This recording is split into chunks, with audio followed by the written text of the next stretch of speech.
Scrub harder, or you're fired. My shoes cost more than your monthly rent. Vanessa Taylor's knees press into the cold marble.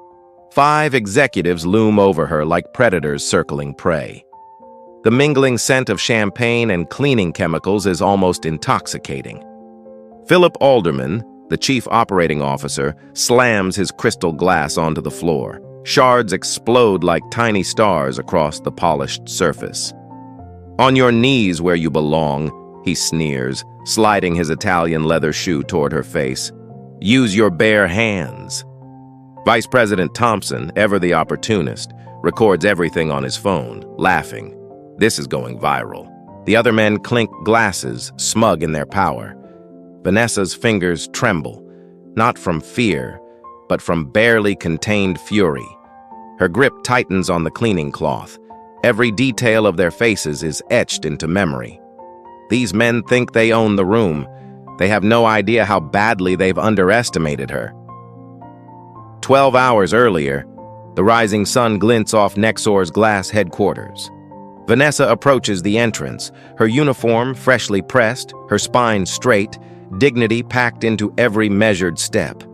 50 years of legacy behind her stride. The security guard stops her. ID. He barely glances at the white employees who pass effortlessly. Vanessa produces her credentials. Another ID. Her driver's license. "Wait here." 10 minutes tick by. 15, 20. Cleaner after cleaner. Young, white, invisible, gets waved through. Finally, the head of maintenance retrieves her. "You're assigned to floor 30, executive level." His tone doesn't congratulate, it punishes. "You understand the rules, stay invisible, don't speak unless spoken to." Vanessa follows silently. The service elevators hum, masking the storm brewing in her mind. The executive floor gleams with opulence. Vanessa arranges her cart with methodical precision. In the conference room, documents lie scattered, highlighted names of minorities and older employees, their fates already decided.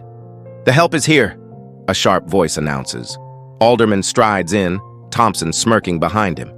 Vanessa keeps her eyes down. "Coffee black," Alderman barks. "I'm with the cleaning service, sir," Vanessa replies softly. "Not catering." Alderman's gaze snaps to her, narrowing like a predator sizing up vulnerable prey. "I don't care what department you're from. When an executive asks for something, you provide it." Vanessa meets his stare calmly. "I'd be happy to show you where the coffee station is, sir." Thompson snickers. Alderman's jaw tightens. The afternoon sun angles through the window as Vanessa scrubs the executive bathroom's marble countertops. She works silently, deliberately, as if every movement is a test of patience. The door swings open. Alderman and Thompson enter mid-conversation. "The board won't question our methods if we deliver results," Alderman says, loosening his tie. Thompson leans against the wall, adding casually, "Legal says age discrimination cases are rising, so we doctor the reviews. Focus on minorities and older staff first. They're less likely to afford attorneys." Vanessa's hands move with quiet efficiency. Jenkins in accounting will fail next week. Robinson in marketing, 15 years of service, now a target. Alderman drops the towel on the counter. "Replace her. Younger, cheaper, less likely to need family leave." Vanessa reaches for the discarded towel, her eyes meeting Alderman's in the mirror. He freezes. "Didn't your people learn it's rude to eavesdrop?" His voice cuts like ice. She straightens, voice steady. "I'm just here to clean, sir." She empties her pockets, nothing but cleaning supplies, a simple lunch. "Disappointed?" she asks quietly. Alderman flares. "Know your place if you want to keep this job. Understand?" "Perfectly, sir." Evening descends. Most employees have gone, but the executive floor blazes with artificial light. Vanessa empties trash bins, hearing raucous laughter from the conference room. Alderman emerges, flushed with alcohol. "You, cleaning lady, come here." Vanessa follows, invisible armor wrapped around her dignity. 6 executives circle the conference table, scotch in hand, reports and client portfolios scattered amid spilled drinks. "Gentlemen," Alderman announces theatrically, "I promised entertainment. Our cleaning lady will demonstrate her skills." They exchange amused glances. One chuckles, swirling amber liquid. "My shoes could use attention." "Brilliant idea, Davis," Alderman claps. "Get on your knees and clean around our shoes." Vanessa doesn't move. Not a muscle. "That's not part of my job description," she says, voice quiet but steel sharp. Alderman steps closer, voice lowering to a dangerous whisper. "Your job description is whatever I say it is." "Unless you'd prefer unemployment," Alderman's words cut like a scalpel. "College tuition, rent, medical bills." Vanessa's daughter's face flashes in her mind. Next month's tuition is due. The apartment, the bills. She kneels slowly, deliberately. "That's better." Alderman's Italian leather shoe hovers inches from her face. "Now make it shine." Thompson pulls out his phone. "This is gold. The guys at the club won't believe it."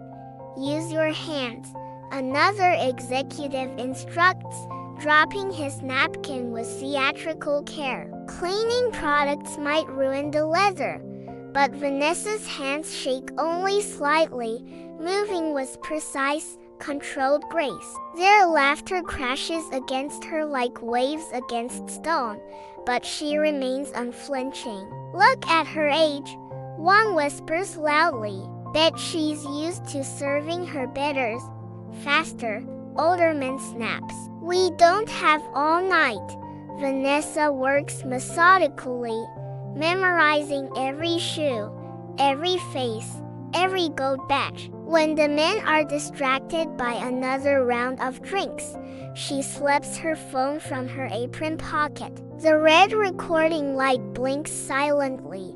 "What's your name anyway?" asks Davis, the youngest executive, curiosity and condescension in his voice. "Vanessa Taylor," she answers clearly, every word caught on camera. "Well, Vanessa Taylor." Alderman raises his glass, mock congratulatory. "Congratulations on finally understanding your position in our company hierarchy." She continues, impassive, yet behind her eyes, something sharp awakens a dangerous, simmering intelligence. Every humiliating gesture, every mocking word is being documented. They have no idea. Later, in the empty employee restroom, Vanessa locks the door. Her reflection stares back, composed, dignified, furious. She splashes cold water across her face, letting her hands tremble for the first time. "Never again," she whispers. "This ends now." She checks the recording. 37 minutes of flawless evidence. She dials a familiar number, voice dropping to a whisper. "James, it's happening again." She leans against the wall, tension coiling in her chest. Worse than Western Financial last year. On the other end, James's calm, professional voice outlines every detail. Targeted discrimination against older employees and minorities, hostile work environment, deliberate humiliation. "I have it all recorded," Vanessa says, voice steady but tight with urgency. "Are you safe?" "For now," she confirms. They move through strategy, shorthand for evidence, witness testimonies, timelines. 3 days, that's all the time they need. The board meeting Thursday will be the culmination. Meanwhile, in CEO Martin Braden's office, Alderman presents quarterly reports with practiced confidence. Restructuring has exceeded expectations. he announces, sliding glossy charts across the mahogany desk. 15% reduction in workforce costs, 8% increase in productivity. Braden frowns. These terminations seem targeted. Phil, any legal exposure? Alderman waves dismissively. HR handles the paperwork. Everything's documented as performance-based. Morale remains high. People are grateful to keep their jobs. Braden nods, attention already drifting to other matters. Vanessa returns to the executive floor, now quiet, save for nighttime security. She moves like a shadow, scanning trash bins for discarded documents. A crumpled organizational chart catches her eye, red marks indicating targeted employees. She photographs it carefully. Unexpectedly, Davis, the junior VP, returns for forgotten files. He freezes. Sorry about earlier. That was inexcusable. Vanessa studies him, weighing sincerity against strategy. Not your fault, she replies, finally, her voice calm. He hesitates. If you need anything, thank you. She interrupts softly, memorizing every detail of his name badge, Michael Davis, VP Development. Once he leaves, Vanessa continues her meticulous documentation, whispering to herself as she works. Sometimes the best way to clean up a mess is to expose exactly how it was made. Morning light floods the Nexicor lobby, and for the first time that night, Vanessa allows herself a small, private smile. Vanessa's supervisor intercepted her before the elevators. "Change of plans," he said, checking his clipboard. "Alderman specifically requested you for the executive floor, permanently." Executives usually complain about cleaners, not request them. Vanessa's face remained unreadable. "I'm thorough," she said simply. "Must be," he muttered, handing her a key card. "Don't make me regret this assignment." The executive floor buzzed with activity. Vanessa moved methodically, invisible yet absorbing everything. She entered Alderman's empty office, dusting his desk while scanning documents. A printer whirred to life, spitting out fresh emails, productivity improvement plans, targeting employees over 45. Vanessa photographed each page discreetly. The door swung open. Alderman froze, catching her mid-action. "What are you doing?" His voice cut through the room like glass. Vanessa held up her dusting cloth. "My job, sir. Snooping through my papers looks more like it." He stalked forward, snatching the documents. "Give me one reason not to fire you right now.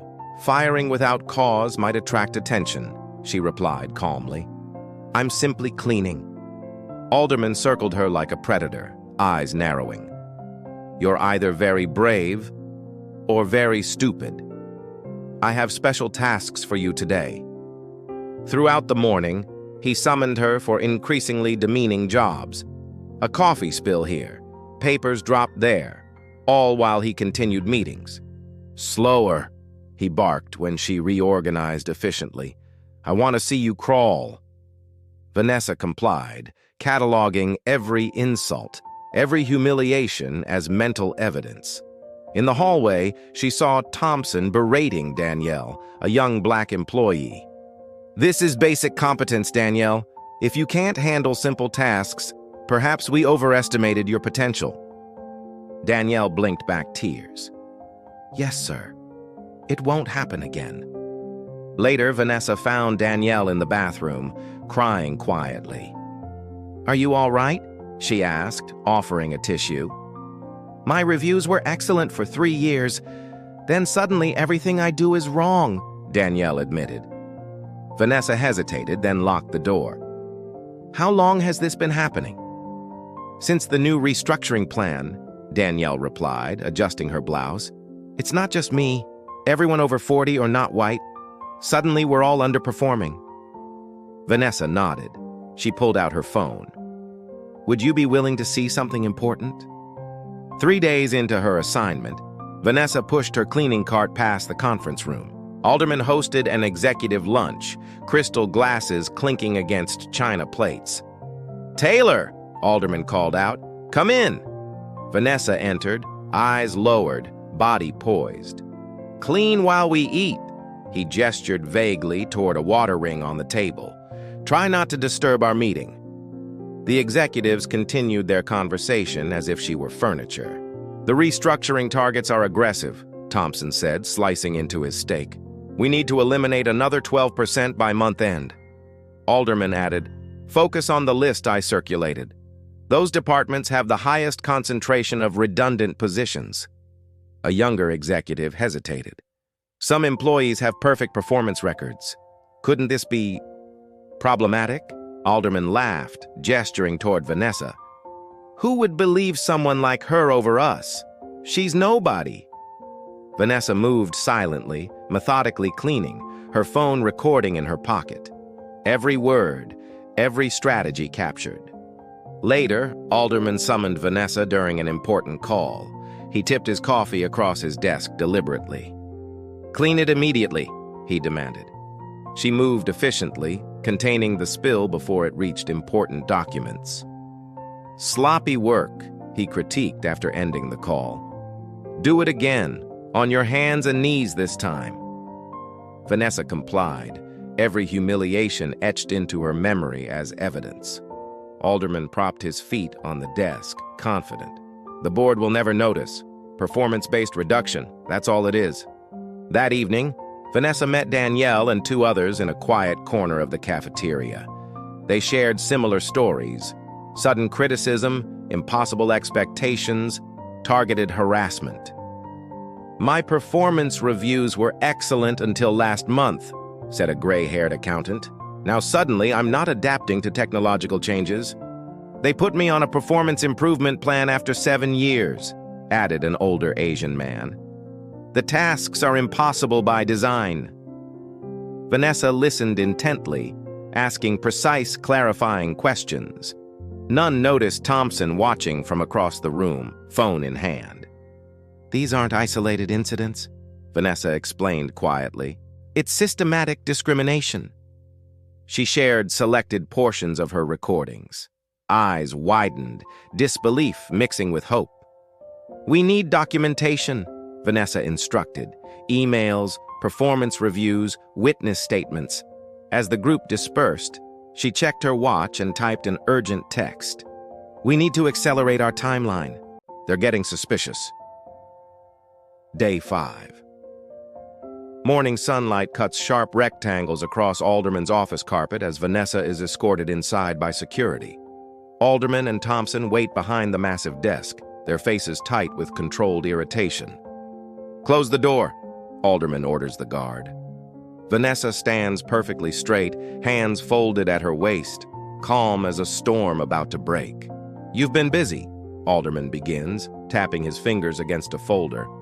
"Quite the social butterfly for a cleaning lady." Thompson slides a tablet across the desk. Security footage shows Vanessa meeting with Danielle and the others, quietly collecting grievances. "Stirring up trouble among my employees," Alderman adds conversationally, but there's danger in his tone. "Dangerous." Vanessa says nothing. She only lets her eyes meet his, unflinching. "We've come to a crossroads, Ms. Taylor." Alderman leans forward. "2 options: resign immediately with a neutral reference, or..." Vanessa interrupts, voice steady. "Termination for theft." Thompson holds up a company pen. "Found in your cleaning cart. Corporate property." "Serious offense," Alderman adds, smirking. "Worthy of a very negative reference."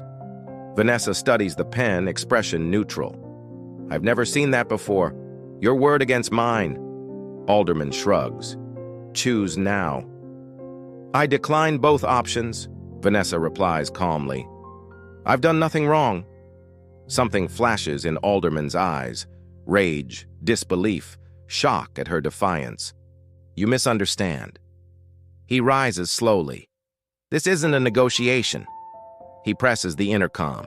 "Send in the executive team." 5 minutes later, 4 additional executives file in, including Davis, who avoids eye contact. Demonstration time, Alderman announces. Miss Taylor believes rules don't apply to her. He deliberately kicks over a trash can. Papers scatter across the floor. Clean it up. Show us how it's done properly. Vanessa kneels, gathering the papers with methodical precision. One executive steps on her hand deliberately. Oops, he smirks. Another spills coffee inches from her knees. Clumsy me, he laughs. Through it all, Vanessa remains composed. Her hand slides subtly to her pocket, activating her phone's recording function. This is what happens when people forget their place. Alderman lectures, circling her like a shark. Take notes, gentlemen. We're making an example here. Davis steps back, uncomfortable. Alderman notices. Problem? Meeting in 5 minutes, Davis mutters.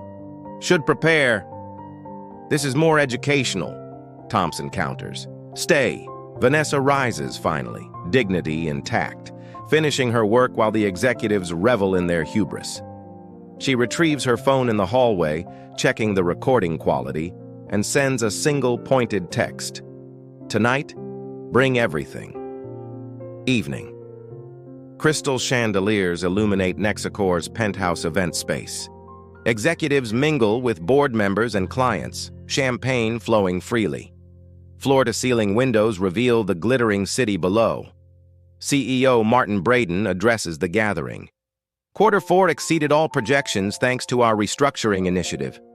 Applause ripples through the crowd. Alderman basks in reflected glory. And now, Braden continues, our COO, Philip Alderman, has a special presentation. Alderman strides to the center stage, confidence oozing from every pore. Before our formal presentation, a little entertainment, he announces, gesturing toward the service entrance. Taylor, join us, please. Vanessa enters, pushing her cleaning cart. Whispers ripple through the crowd. Some stifled laughter, some disbelief. Alderman circles her. On your knees, he commands softly. Vanessa kneels. Thompson steps forward, phone recording every second. Suddenly, the main doors swing open. A distinguished black man enters, flanked by 4 professionals carrying briefcases. Silence falls instantly. Please continue, the man states calmly. This is most educational. Alderman's smirk falters. This is a private event. Security. Vanessa rises smoothly to her feet. She removes her cleaning smock, revealing a crisp blazer underneath. The transformation is electric. Gasps ripple through the room. Allow me to properly introduce myself, she announces, voice carrying effortlessly. Vanessa Taylor, senior partner at Taylor Bennett Legal, specializing in workplace discrimination and harassment. Alderman's face contorts, disbelief and fury mingling. And my colleague James Bennett, Vanessa continues, gesturing to the man who just entered. Former federal prosecutor now heading our litigation team. Bennett steps forward. Ladies and gentlemen, we apologize for the interruption. However, events demand immediate attention. This is absurd. Alderman sputters. Remove them! Security! Guards hesitate, eyes flicking to CEO Braden, who appears frozen. Bennett activates a presentation on the room's main screen. Video begins playing. Alderman forcing Vanessa to clean his shoes. Every moment of humiliation captured and undeniable. Executives squirmed as Vanessa addressed the stunned room. For the past 3 months, she explained, her team had been investigating Nexicor, following multiple complaints of systemic discrimination. Documents were distributed to every board member. My employment as a cleaner, Vanessa continued, was the culmination of our evidence gathering. What we found exceeded even our expectations. A team member advanced the presentation. Graphs showing termination patterns by age and race, emails discussing targeting minorities, retroactively altered performance reviews. 47 current and former employees had already joined the class action. Bennett added calmly, "The evidence is comprehensive." Board members whispered urgently. Clients edged toward the exits. "This is a misunderstanding," Alderman protested. "These recordings are out of context." "Context?" Vanessa raised an eyebrow. "Like instructing HR to falsify performance records? Or discussing how to systematically eliminate employees over 40? CEO Braden stepped forward, face ashen. "I had no knowledge. Your signature appears on the restructuring plan." Bennett cut in, displaying the document. "The one specifically targeting protected classes." Davis moved suddenly to Vanessa's side. "I have additional documentation," he announced, handing her a flash drive. "Been collecting it for months." Vanessa faced the room with calm authority. "Discrimination isn't just morally wrong. It's legally actionable, and we have everything we need." She turned directly to Alderman, whose arrogance had dissolved into naked fear. "Mr. Alderman, you once said nobody would believe someone like me over someone like you. Let's test that theory in court." Morning news exploded. Headlines screamed, "Nexacor discrimination scandal. Cleaning lady exposes corporate bias." Business channels dissected the implications. Social media erupted with hashtags like clean house and corporate fraud. Clips of Alderman forcing Vanessa to scrub his shoes, carefully edited to protect the victims, circulated relentlessly. Inside Nexacor headquarters, chaos reigned. CEO Braden called an emergency board meeting at 6 a.m. Security escorted Alderman and his team from the building. Personal items in cardboard boxes, badges confiscated. Employees whispered in corridors. HR scurried to maintain calm. "Effective immediately," Braden announced to department heads, voice strained. "Philip Alderman and the involved executives are on administrative leave pending investigation. This situation does not reflect Nexacor's values." The irony was not lost on those who had suffered for years. Crisis management teams occupied conference rooms around the clock. PR drafts were written and discarded as new evidence emerged. Legal teams reviewed thousands of documents, uncovering discriminatory patterns dating back 5 years. HR contacted affected employees, many already working with Taylor Bennett Legal. Across town, in a federal courthouse, Vanessa and James Bennett filed a comprehensive class action lawsuit. The 47-page complaint detailed systematic discrimination based on age, race, and gender. Evidence included video recordings, internal communications, altered performance reviews, and witness testimonies. Named defendants included Nexacor, Alderman, Thompson, and 3 other executives cited for pervasive and deliberate violations of federal anti-discrimination statutes.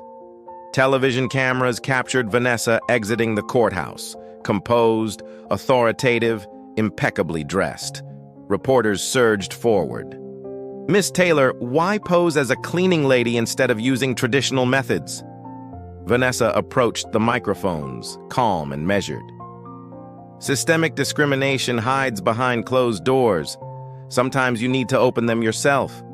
Nexacor maintained a facade of inclusivity while deliberately targeting protected classes. We needed irrefutable evidence." Another reporter shouted. "Was the personal humiliation worth it?" Vanessa's eyes flashed. "Ask the 47 employees who lost careers, health insurance, and retirement security. Ask the hundreds more enduring hostile environments daily. Ask their families who suffered consequences. This case isn't T about my experience, it's S about dismantling systems designed to silence vulnerable workers." By midday, Nexacor's stock had plummeted 17%, erasing $1.2 billion in market value.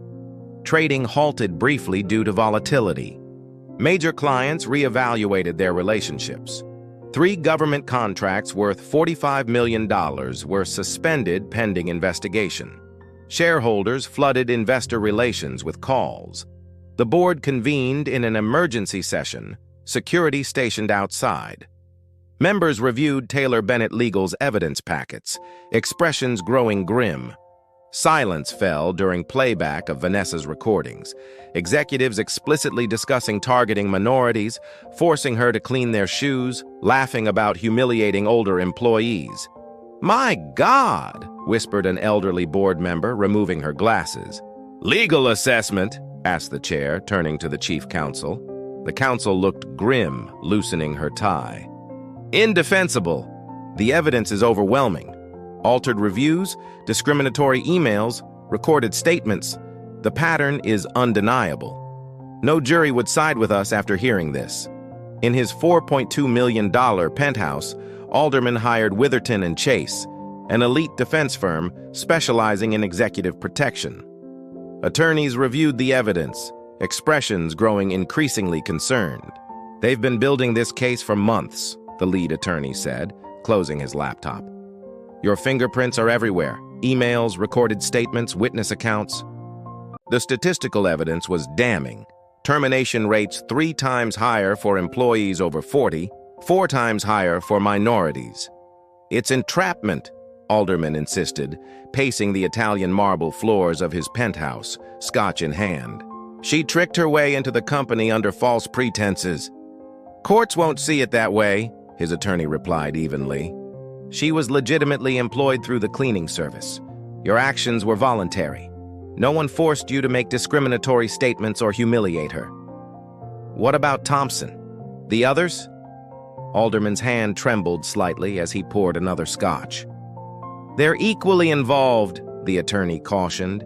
"Expect them to testify against you for immunity." Thompson's already reached out to the district attorney. Across the city, Danielle sat in a quiet coffee shop, speaking with a Business Journal reporter. "For months, I thought I was losing my mind. Perfect performance reviews suddenly became criticism. Achievements ignored. Deadlines changed without notice. My confidence crumbled daily." "When did you realize it was discrimination?" the reporter asked, recorder blinking.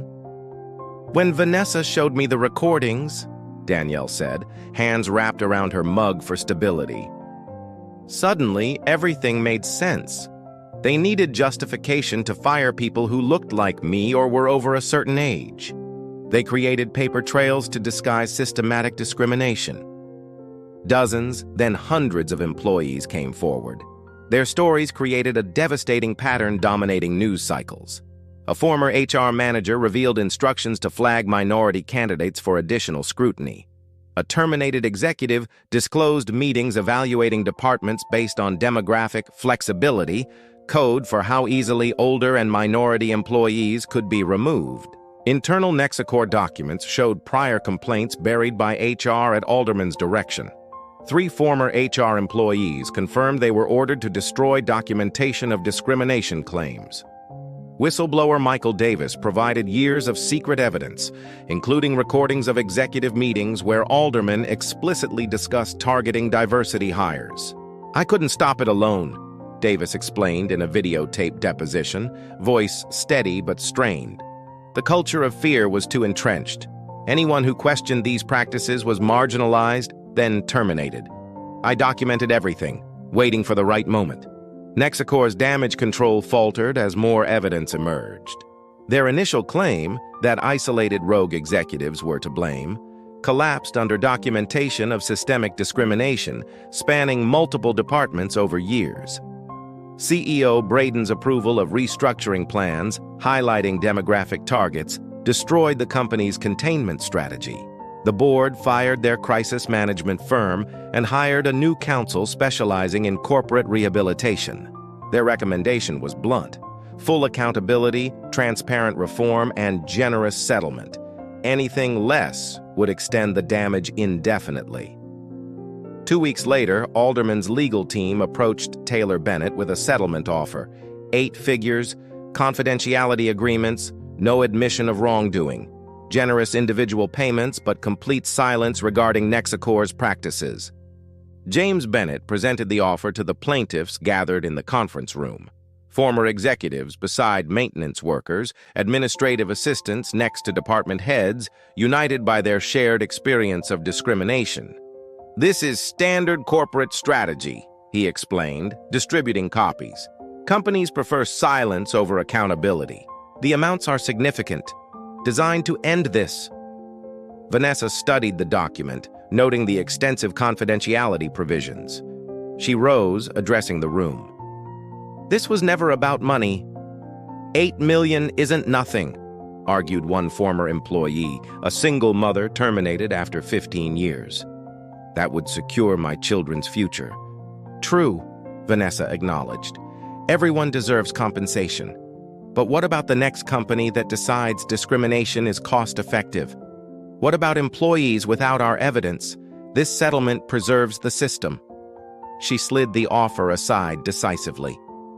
We decline confidentiality. Any settlement must include structural reforms, public acknowledgement, and industry commitments. Money alone won't prevent this from happening again. When Alderman's team received the counteroffer, the lead attorney's eyebrows rose dramatically.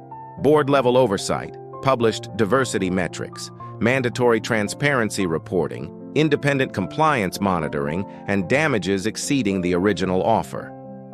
Alderman slammed his fist on the table. Absolutely not!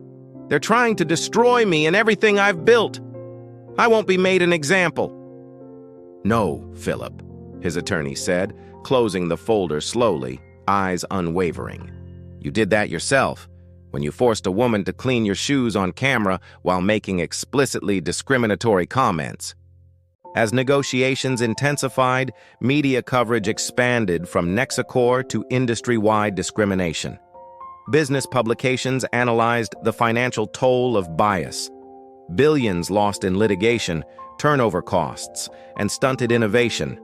Employee advocacy groups reported surging complaints across the sector, as workers recognized patterns eerily similar to Nexicor's practices. Danielle appeared on a national morning show, articulating the human cost with compelling clarity. This isn't about one bad executive or company, she said. It's about systems designed to devalue contributions based on age or appearance. Viewer responses crashed the network's feedback system. Her hashtag, @MyNexicorStory, trended nationwide as thousands shared similar experiences across industries. Under mounting pressure from shareholder lawsuits and regulatory scrutiny, Nexicor's board voted unanimously to settle on the plaintiff's terms. Alderman received notification of termination for cause. All stock options and benefits were forfeited. His team made one final attempt at damage control. 6 weeks later, Nexicor's main conference room had been transformed into a quasi-courtroom. Board members lined one wall, HR representatives, and legal counsel the other. Recording equipment captured every word. Alderman entered with his legal team, 3 attorneys in bespoke suits, projecting practiced confidence.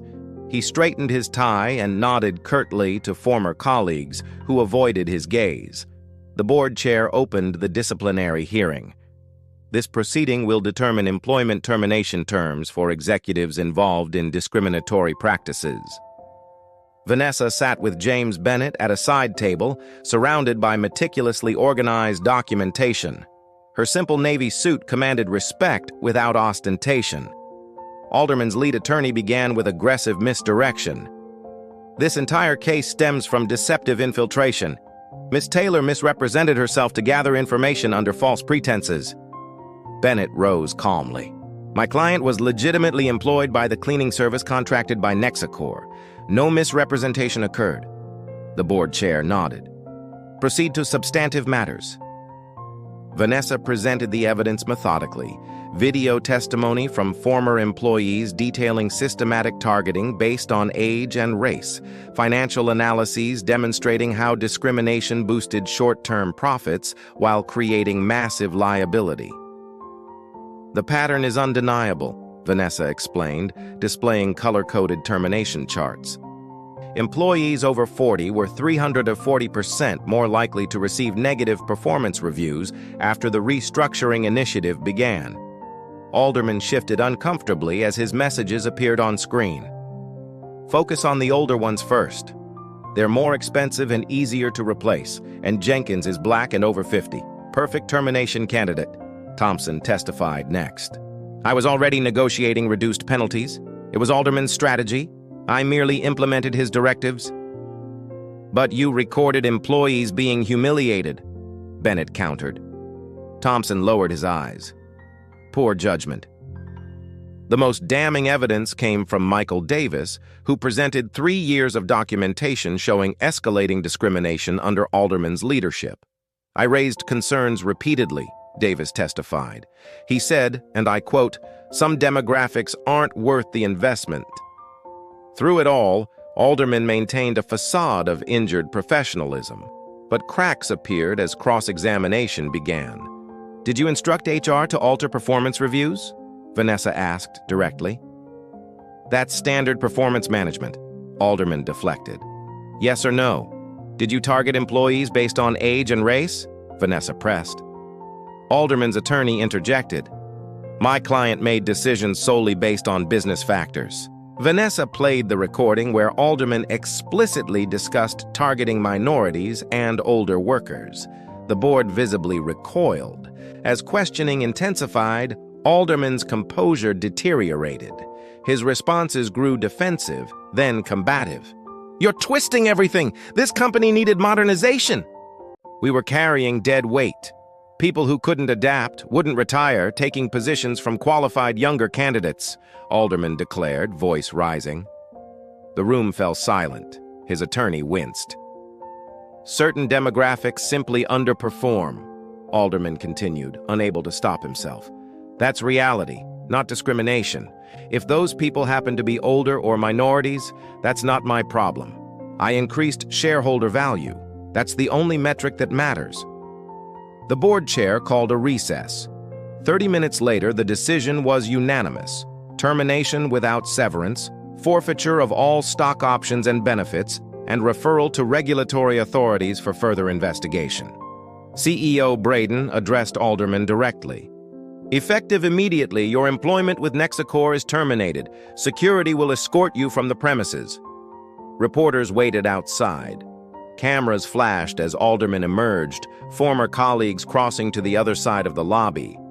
His phone buzzed with notifications, social media exploding with video clips of his outburst, leaked minutes after the hearing concluded. At the parking garage, Vanessa exited through a different door. Alderman spotted her and approached, security trailing uncertainly behind. "You destroyed everything I built," he seethed, face contorted with rage. "No," Vanessa replied simply, calm and unflinching. "You did that yourself." 3 months later, spring sunlight illuminated Vanessa's corner office at Taylor Bennett Legal. New diplomas lined the walls. Recent hires expanded the workplace justice division. Phone lines flashed continuously on her desk. Business publications featured headlines: "Nexacor Settlement Reshapes Industry Standards," and "How One Case Changed Corporate Accountability." Settlement terms had become public: substantial compensation for affected employees, mandatory transparency in hiring and firing practices, and board-level oversight of diversity metrics. Most significantly, Nexacor agreed to publish quarterly demographic reports with compensation comparisons. Vanessa reviewed applications for the firm's expanded internship program. The candidate pool, primarily from underrepresented backgrounds, had tripled since the Nexacor case. Across town, competitors scrambled to audit their own practices. HR departments implemented new documentation protocols. Diversity officers received expanded authority. Industry publications ran special issues on discrimination risk management. James Bennett entered with fresh analytics. 3 more financial institutions have implemented the Nexacor protocols voluntarily, he reported. They're calling it preventative compliance. Vanessa scanned the list, impressed. Major players were recognizing that discrimination liability outweighed any perceived benefits. Self-interest driving social progress, James observed. At a downtown business center, Danielle led a panel on workplace equity. Her new position as Director of Inclusion at a Nexacor competitor gave her authority her previous employers had never allowed. Discriminatory practices aren't just morally wrong, she explained to executives, HR professionals, and employment attorneys. They're financially devastating. Meanwhile, Nexicor's stock had not fully recovered, while companies adopting transparent practices outperformed the market. Former Nexicor employees thrived in their new roles. The company's discriminatory practices had inadvertently created a talent pool of experienced professionals eager to demonstrate their capabilities. Competitors recruited them actively, highlighting inclusive culture as a selling point. Vanessa received an invitation to address the Association of Financial Executives. Her keynote, The Business Case for Equality, sold out within hours. Corporate counsel nationwide studied the Nexicor case as both a warning and a roadmap. Michael Davis stepped into his new role as Executive Vice President of Ethics and Inclusion at Nexicor, reporting directly to the board. His first initiative, an anonymous reporting system protecting whistleblowers from retaliation. Our goal isn't just compliance, Davis explained. We're creating a model where everyone's contributions are fairly evaluated. Under new leadership, Nexicor rebuilt its culture methodically. Quarterly transparency reports demonstrated demographic balance, restoring departments previously purged. Compensation equity reviews prevented future discriminatory patterns. Beyond corporate walls, academic researchers analyzed the case's impact. Business schools developed ethics curricula based on Nexicor's failures. Legal journals published analyses of evidence collection techniques pioneered by Taylor Bennett. Regulatory agencies cited the case when strengthening enforcement guidelines. Legislators referenced it during hearings on workplace protection bills. The ripple effects extended far beyond individual companies. Systemic reform was underway. At a national corporate responsibility conference, a young reporter approached Vanessa after her presentation. Was it worth the personal humiliation? Would you do it all again? She asked. Vanessa surveyed the room of executives implementing reforms and answered firmly, every moment on my knees was worth it, because now thousands will never have to kneel. 1 year later, autumn leaves scattered across the campus of City University Law School. Vanessa adjusted her reading glasses, reviewing applications for a newly established Workplace Justice Scholarship. 5 students from underrepresented backgrounds would receive full funding for their law degrees. Sunlight glinted off the framed newspaper on her office wall. Nexicor, from discrimination case study to diversity leader. The accompanying photo showed a diverse executive team, Michael Davis prominent among them. Their stock had recovered steadily, social-conscious investors recognizing genuine reform. Quarterly transparency reports demonstrated demographic balance across departments. Nexicor's new tagline, "Equal opportunity measured daily," adorned recruitment materials. Vanessa's phone buzzed. Danielle had arrived for their monthly mentor lunch. At the University Cafe, Danielle shared updates on her Employee Resource Group initiative, now expanding internationally. "We're setting industry benchmarks for inclusion," Danielle explained, eyes bright with purpose. Vanessa smiled, confident that the fight for workplace justice had only just begun. But this time, the system would never silence them. Eyes bright with purpose, Danielle noted. "3 competitors have adopted our framework. Your leadership made that possible, Vanessa." "Not the lawsuit," Vanessa replied. Danielle shook her head. "The case opened doors, yes, but people like you showed us how to walk through them." They discussed the ripple effects. Hundreds of discrimination complaints filed nationwide, companies implementing proactive reforms, industry guidelines rewritten, changes that would protect countless people who would never know why their workplace suddenly prioritized equity. "How's the scholarship committee?" Danielle asked. "Future advocates who understand what's at stake," Vanessa responded, her eyes scanning applications with the weight of responsibility and hope. After lunch, Vanessa met James to prepare for an Industry Leadership Awards ceremony. The American Bar Association was recognizing Taylor Bennett Legal's groundbreaking contributions to employment law. "I've adjusted your acceptance speech," James said, sliding over revised notes. Less focus on us, more on the plaintiffs who came forward. Perfect, Vanessa agreed. Their courage had made everything possible. That evening, the ballroom filled with legal professionals and corporate leaders. Vanessa scanned the crowd, spotting former CEO Martin Braden among the attendees. After accepting the award, she stepped aside to speak with him. "I didn't expect to see you here," she admitted. Braden looked older, humbled. "I should have seen the problem sooner, been more vigilant. Your intervention was painful but necessary. Thank you." Vanessa nodded, accepting his acknowledgement without need for further words. Later that night, Vanessa returned to her apartment. Her cleaning uniform still hung in her closet, a deliberate reminder of power unchecked and dignity maintained.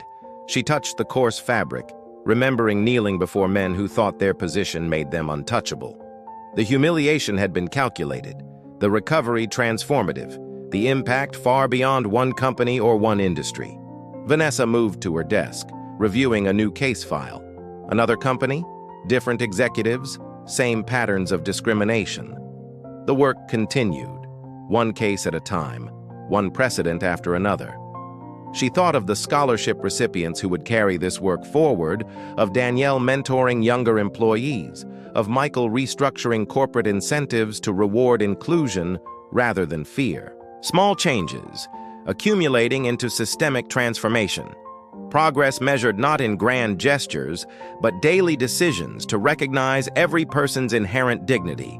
If Vanessa's story of workplace justice inspired you, like this video and subscribe to Fate Tales for more powerful narratives of everyday heroes standing up against injustice. Hit the notification bell to never miss our weekly uploads of true stories that will leave you shocked, inspired, and empowered. Share this video with someone who needs to know their rights in the workplace, because knowledge is the first step toward justice.